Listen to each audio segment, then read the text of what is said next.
Hello guys, welcome to this video. I will show you how to delete and remove your Temu account easy and quick. So what you have to do, pay attention in this video till the end.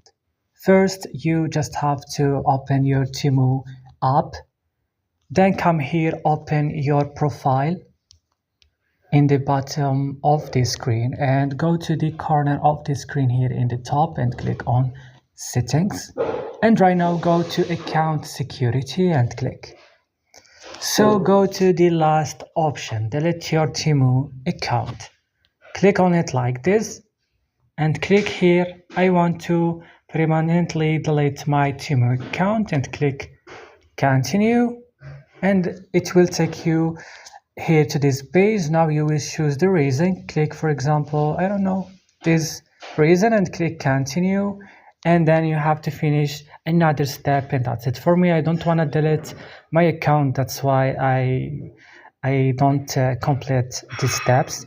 So that's all. So if this video was helpful, don't forget to like and subscribe, and bye.